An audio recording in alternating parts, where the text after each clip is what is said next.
Hey, welcome back everyone to the Progressive Brothers Podcast. This is episode 25. I'm here with my co-host, Renaissance Man. Hey, what's up everyone? Welcome back. Please like the video, subscribe to the channel if you haven't, and hit the notification bell to get all the uploads from Progressive Brothers Podcast. Make sure you follow us on Twitter as well at brothers_podcast. So, Juneteenth, very special day for Black people in America. And really a turning point in American history as the ending of slavery as we know it, largely as an institutional practice. What are your thoughts on this, Renaissance Man? It seems to be it's a holiday that seems to it's gaining more and more importance, and more so the coming years. I mean, you heard. Obviously, I don't know about you. I didn't hear anything about it in school, but, learned a little bit about it on my own. And then as it became in the more recent years, as it became more and more talk about it, obviously up into the, I guess technically today, the signing of the bill, which makes it officially a federal holiday. It's something I learned more and more about as I got older, but just really sort of reshaping the narrative of this country, because you as you're coming up in school, you're taught 4th of July, freedom, founding of the country, all of that. And, Frederick Douglass, when, back in his day, basically made a speech, what is the 4th of July to the Negro? Essentially, hey, slaves were not free when the 4th of July came around. So there's always been that sort of contradiction in how history is told. And with the acknowledgement of Juneteenth, you have some acknowledgement now that, hey, the traditional narrative that people have put out there just doesn't add up when you look at it in the grand scheme of things. Yeah, and it comes at a time when the United States is trying to grapple with what happened in Tulsa, Oklahoma. So the timing is actually really convenient to have the discussion about Juneteenth as a holiday, right? A federal holiday. And I find it interesting that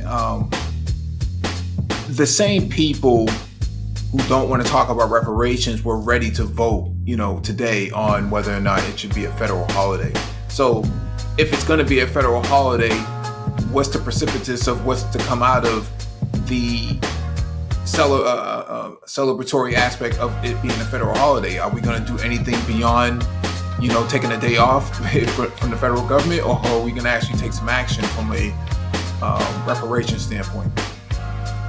Yeah, I don't know about you, but I was surprised I believe it passed unanimously in the Senate. I know there are some Republicans, I want to say about like 15 or 20, that voted against it in the House, but I was shocked that it got such sweeping support, especially with all the pushback you've seen with CRT, because in essence,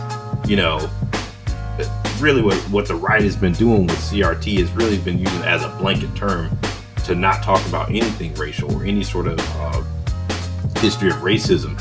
And to me, this is like, it should be pretty obvious, but when things are obvious, you still have people on the right who deny it. So to me, I was just surprised, because it's kind of them actually acknowledging as well that, okay, the history that we teach is a little flawed, at least in their mind, majorly flawed if you really look at it. But hey, this is something that is an alternative date that we haven't really acknowledged that we're now going to acknowledge.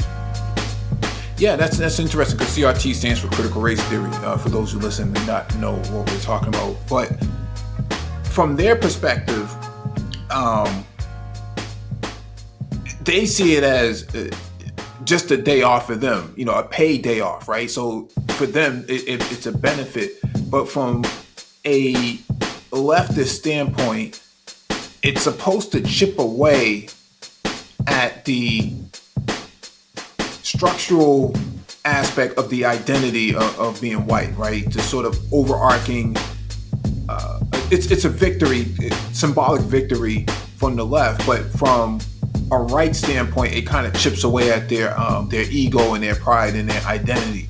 And so if they're willing to compromise on that, I can't understand how they could push back against critical race theory being taught, from a federal level, but then support Juneteenth, because in order to understand Juneteenth, you had to have understood critical race theory. That's what I'm getting at. Is essentially, hey, like you said, when we start acknowledging holidays like this, when we start acknowledging alternative views of history, you are, like I said, chipping away at basically whiteness in the sense in this country, and just the American identity, and reshaping who it is that is American and what it means to be American. Because once again, talking about the 4th of July, sort of that is this holiday that recognizes, freedom of quote unquote Americans, and now that is now being redefined. Okay, that essentially represented freedom for people who were white Americans. It didn't represent freedom for people who were black Americans. So it's opening that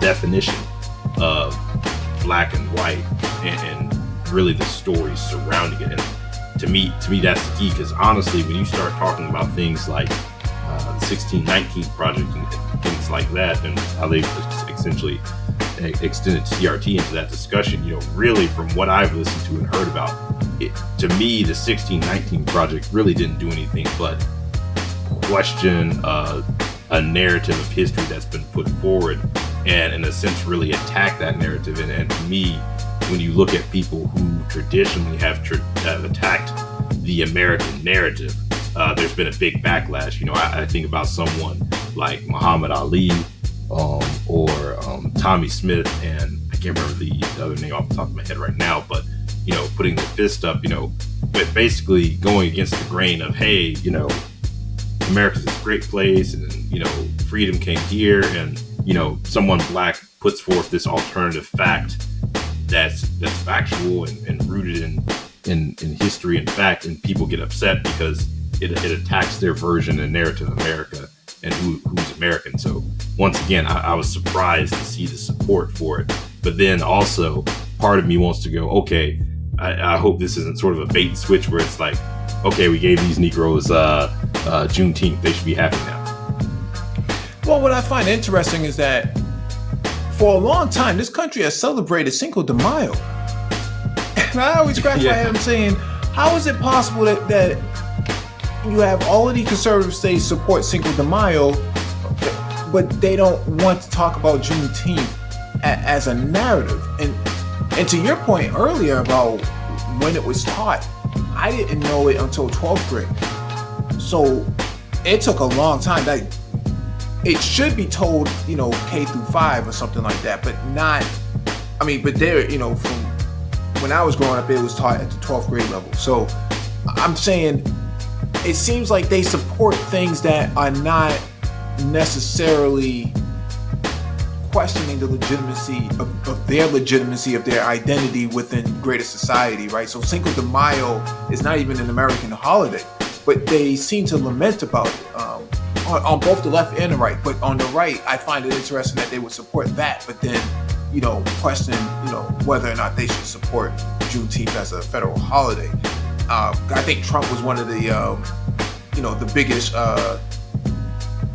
he kind of paddled back and waddled back and forth on it, but his base really doesn't have a vested interest in Juneteenth as a holiday, because if Juneteenth can be a holiday, then critical race theory actually makes a lot of sense, and then reparations makes a lot of sense, right?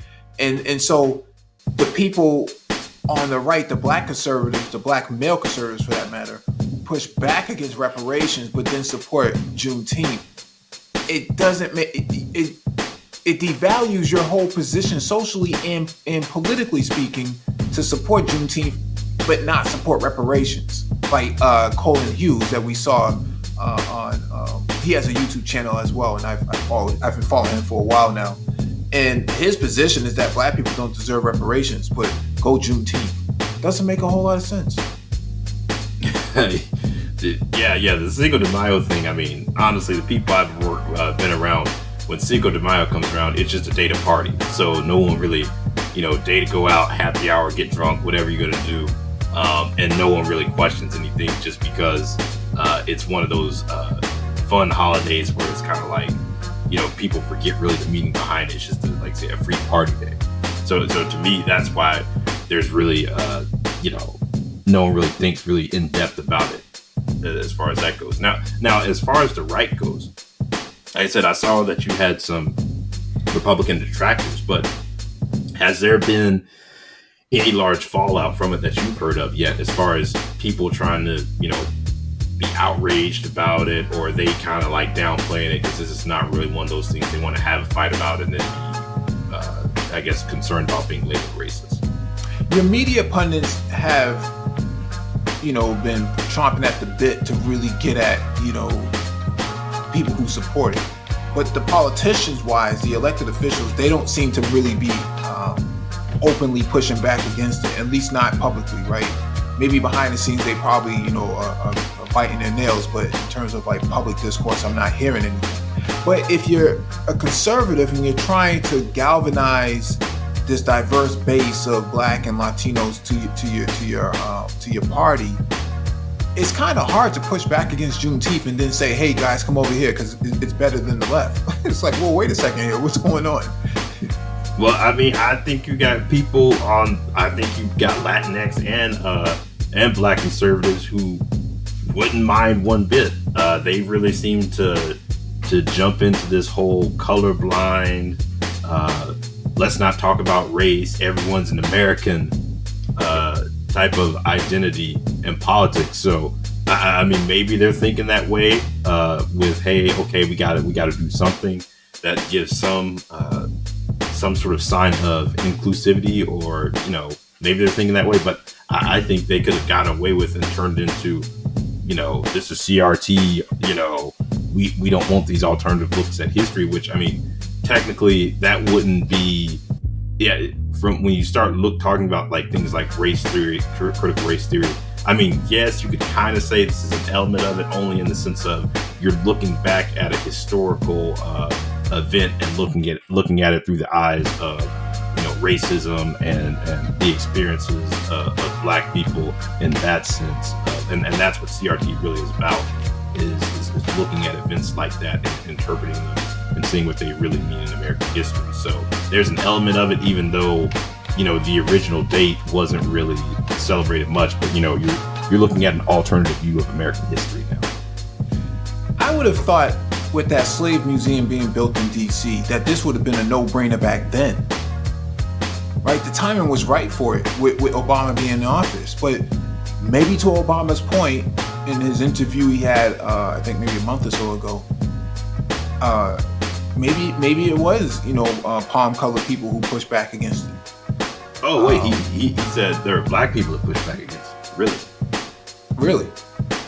Oh wow, I did not know that. No, palm color. I said palm color. Oh, okay, I'm sorry. Yeah, I said palm color. So what I'm saying is, he said a lot of things he wanted to do. It was a lot of pushback coming from the palm colored people. Oh, so, yeah, I remember that. Okay, gotcha. Yeah, so I think that what I'm saying here is that the launching of the slave museum in DC, I thought that would have had all of the accreditation behind it to actually justify it being a holiday back then, but I don't get it. I don't get the decision making and the thought process that goes behind this today, as opposed to when Obama was in office. Why would Joe Biden be the signator behind something like this rather than Obama being, the signator behind it, right? But if we're taking Obama at his word from his previous interview, then maybe there is some validity to what he's saying, that palm-colored people push back against a lot of things that I wanted to do. So therefore, that's why it wasn't done. I mean, I could understand that in the sense, because like I said, that's why I was surprised to see it pass so unanimously, just because you're essentially changing, how we look back at American history, whether people, some people have been looking at it this way, some that way, but you're giving it legitimacy and credence now by making a holiday and saying, okay, we can look back at history from this perspective. Because to me, I thought it would be, like I said, so much of a cultural issue. Like I remember when I believe it was James Clyburn proposed making the Black Lift Every Voice and Sing as the I think he wanted to have us like play that or play that in place of the national anthem as a plan for unity. This is back around the time of George Floyd and all these things. And I was thinking, there's no way these white conservatives will lose their mind if that happens. Because that'll be an attack on, cultural traditions and heritage. So I kind of viewed something like Juneteenth along those lines as well. So yeah, it is surprising to see Biden get something like that through. But as we know, this was one of those pieces of legislation that's been sitting out there for a while. This was one of those things along with like the George Floyd Policing Act, John Lewis Voting Rights Act, those things that have kind of been on the agenda, kind of been on the back burner. Well, coincidentally, Rand Paul last summer around this time was filibustering the anti-lynching bill. It was less than 12 months ago. So this is who we're dealing with. This is the sort of, the energy and political thought process that's well within, our base. Not our base, but the American base as a voting bloc. Like that's how they think. Yeah. We'll filibuster the anti-lynching bill, but we'll pass Juneteenth. Well, what was going on during Juneteenth to actually understand the significance of it? Yeah. Not to mention when you looked at like Martin Luther King Day, Arizona, they had to basically have the All-Star game basically boycott because they didn't want to recognize his birthday as a national holiday. I can't remember when it was officially made a national holiday, but they didn't want to recognize it. So if there was pushback against a King holiday, it's like, okay, Juneteenth. Like I said, that's why I was surprised. Yeah, New Hampshire doesn't celebrate it either. But the thing is, it doesn't seem to really. I guess the timing, with all the George Floyd things and stuff going on, I think they're looking at this and saying we're really not gonna hurt from this. Politically speaking, from a political capital perspective, we're not really going to hurt from this if we just pass it, right? We can just, because it doesn't cost them anything, right? Because they actually, if you're an official, a public servant, then, you get a day off and it's paid. Yeah. My only concern is the woke capitalism that comes out of this. All of these people selling all these t-shirts and all of these, big mega corporations that are waving flags now that they wasn't waving 5 years ago, even last year. All of the, the fist, memorabilia and paraphernalia and things like that being pushed around. The watering down of it is what concerns me. Yeah, that's where it kind of becomes, okay, what does this mean? Is it just everyone takes a day off to chill? Like, are there's going to be some sort of parade or festival, kind of like you see on other holidays? Reenactments, kind of like you see what people doing with the Civil War. A day of sort of reflection and I guess reflection on like America and racism and the struggle of Black people and where we've come and sort of what we need to do, what things are still afflicting us. Like I guess you could argue technically it's in the hands of everyone from politicians, celebrities to just everyday people like us to really define what that means on this holiday. What do we want out of this? Is this like I said, every other holidays, 4th of July, obviously, people are very patriotic about it. You'll see a lot of people flags flying, things like that, but it's kind of a big party at the same time too.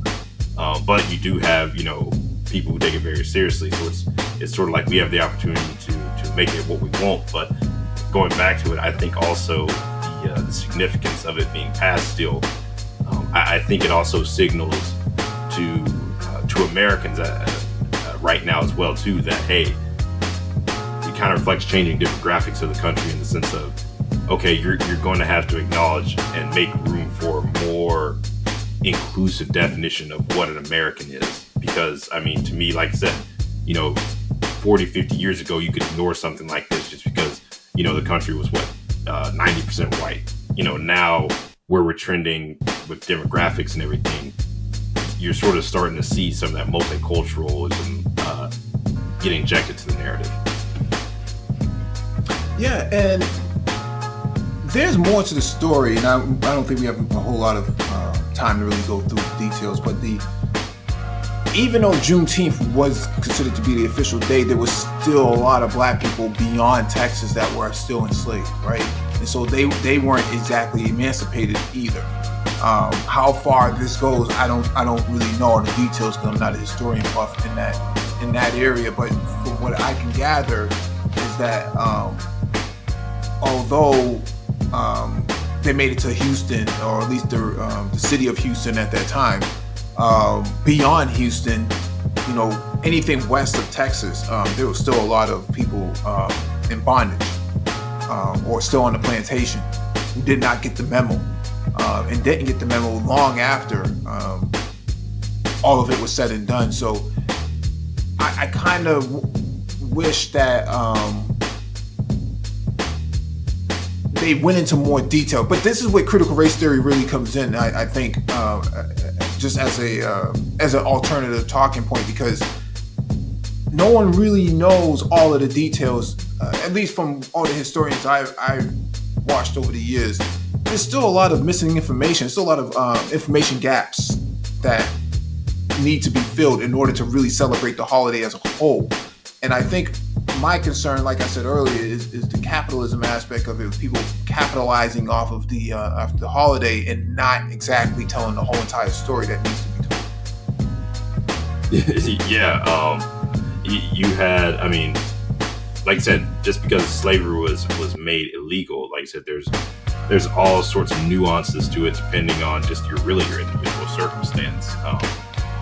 Obviously, going into Reconstruction, you had some slaves who were literally just, the war ended and slavery was over, and they basically took over. They basically were able to get land from the Freedmen's Bureau. Some of them had their former plantation owners or others in the areas, their land. They started farming it until the Bureau fell apart. Some people weren't even all that lucky, really were just kind of out there and ended up signing, labor contracts with their former masters, which, pretty much equated to sharecropping. So, like you said, it just there's so much that has to be told as far as learning as far as really what really happened around and surrounding. There's so much nuance, and like you said, slavery wasn't over in some places, and sometimes I hear some of the talking points of these black conservatives. I kind of wonder if they really wanted it to be over. So it's quite interesting. Yeah, we've always celebrated here locally in Boston. As far as I've been living here, it's always been celebrated. So I don't know I can't tell you what it was like outside of the state, but here it's always been celebrated. So I think there was like maybe 30 plus states after emancipation that actually did support it. But then, I think over time, obviously, more states started to pick it up individually, but making it a federal holiday, paid holiday for, conservatives, I think they're okay with that. As long as, I want to say, didn't New York, wasn't there talk of it being a state holiday before all this? Yeah, there's a lot of states that were trying to make it a state holiday. I think anywhere where there was a consistent black voter bloc, you saw, the push for it. But Montana, North Dakota, those places, they didn't have any interest in that. So, but that goes without saying, right? And that's my concern, right? That, or at least that was the concern before, right? That, these states weren't really on board. Yeah, that, or you could see sort of opt-outs. Kind of like you saw, I believe it was Utah, where they were basically, I believe they were trying to let people opt out of Black history out in those states. So, it could be also one of those situations of, if you put something behind it or some sort of study or something like that, people may not, actually put out a legal opt-out, say, because, I don't see anybody turning down a holiday. But then at the same time, if you put something like, hey, there's a curriculum or something you should teach about it, you can see definitely them opting out about it. Because like the state I'm from, Alabama, like they still celebrate Confederate holidays. Like my mom still gets like Jefferson Davis's birthday off. So it is definitely can be contentious at the state level on a lot of things. Yeah, I think when it comes to the education piece, from what I've understood is basically that if you accept federal dollars for your public institution, you don't have a right to curtail the education so that it discriminates against one particular group or demographic of people. And so if you're accepting federal dollars, you can't cut out or carve out African American history as we know it today, because you don't want to support a quote unquote woke agenda, right? That's not really tolerant. I think the federal government, somebody has to be looking at all of this, because that's a part of the civil rights education bill from '64, I think. And so I wish I had it in front of me right now, but so I can actually read it over. But the point of the matter here is that these states and these politicians that are pushing back against what they consider to be CRT or 1619 or this sort of alternative education, black education being taught to their kids. If you're accepting any federal dollars for pencils, paper, field trips, lunches, you name it, pieces of infrastructure, yeah, you have to uphold, I think it's Title VI, if I remember correctly. Let me actually Google this real quick, because I think that's really important. Yeah, that's why you're seeing moves like, I believe is Mitch McConnell and other people is basically are pushing at the federal level to defund the education of anything surrounding 1619 Project or CRT, and that's why you saw the pushback about giving Nicole Hannah-Jones tenure at the University of North Carolina for her fellowship that she was given for journalism, even though the 22 other fellows before her and the position comes with tenure. This is essentially their way of pushing back, is trying to remove federal dollars associated with it. Yep. And I do have it in front of me. Let me pull this up real quick. And so this is from the U.S. Department of Education, Title VI, and Race, Color, and National Origin Discrimination. Title VI of the Civil Rights Act of 1964 protects people from discrimination based on race, color, or national origin in programs or activities that receive federal financial assistance. Title VI states that no person in the United States shall, on the grounds of race, color, or national origin, be excluded from participation in, be denied the benefits of, or be subjected to discrimination under any program or activity receiving federal financial assistance. Programs and activities that receive federal financial assistance from the United States Department of Education are covered by Title VI. ED maintains an Office of Civil Rights with 10 regional offices and a headquarters and office in Washington, D.C. to enforce Title VI. So, actually, it gets a little bit juicier here. Programs and activities that receive ED funds must operate in a non-discriminatory manner.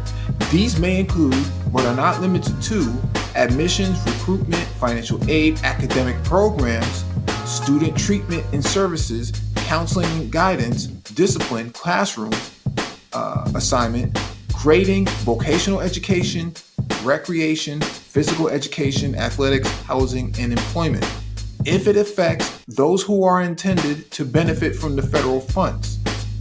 Also, a recipient may not retaliate against any person because he or she opposed an unlawful educational practice or policy, or made changes, testified, or participated in any compliant action under Title VI. For a recipient to retaliate in any way is considered a violation of Title VI. The Education Department Title VI regulations provide a detailed discussion of discrimination prohibited by Title VI. What's your thoughts on that, Carson? Yeah, like I said, that's why I think that they're trying to from a federal level, that's why I think you're seeing all of the weaponization of CRT and it extending to anything racial, is because, hey, if you can get people to basically say, hey, this is reverse discrimination and all things like that, you can push the way through for, okay, we don't want this taught and we're going to defund it at the federal level, versus, hey, if states try to go and opt out of something like this, like you said, they could lose funding associated with it. Which, the states that are pushing back against it the most are already states that, education is pretty poor already. So losing any other educational funding is not going to be a good thing. But these are also the same states that turn down things like Medicare and Medicaid expansion from Obamacare. Yeah, I would think that if they did it during the receiving of the federal financial assistance and funding, that they would actually be obligated to paying that money back, or facing whatever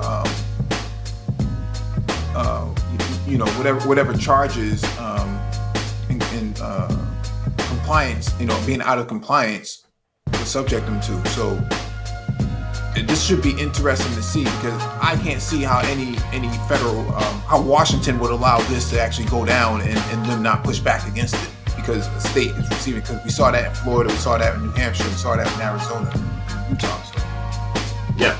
It's been an interesting, you could say, few months for politically for Biden and just the Democrats in general with political agendas. I mean, when you look at the acknowledgement of the Tulsa race massacre, all of the I guess fanfare and publicity surrounding that. You saw today as well that the Supreme Court basically upheld the Affordable Care Act. Like I said, we saw the Juneteenth holiday. Unfortunately, I know President Biden had pushed for, he wanted to see if we could get the George Floyd Police Reform Act passed by the 1-year anniversary of his death, which, they missed that, but that's still ongoing in negotiations. They made it sound like they were kind of close there, as well as I know recently, the civil rights groups went and met with Joe Manchin to try to pressure him to support the For the People Act. He's basically come out and said, hey, that he would support some sort of compromise, but it looks sort of dead on arrival right now, at least with some key Republicans saying they wouldn't support the compromise. But I'd say this past month and a half has been rather interesting as far as Black people go in a political agenda. What are your thoughts? Yeah, I mean, symbolically, it puts a lot on the plate, but it's a lot more beneficial to fight for it than to not do anything about it, because this will determine what happens in 2022. And whatever happens in 2022 will determine what happens in 2024. That's the thing. How far does this go to helping Dems in your opinion in 2022? Obviously, right now so far it's really, you overturned Trump's executive orders that were harmful. You got people like Merrick Garland bringing up Derek Chauvin and the killers of Ahmaud Arbery on federal, basically civil rights charges, as well as, I believe, opening an investigation into the Andrew Brown case.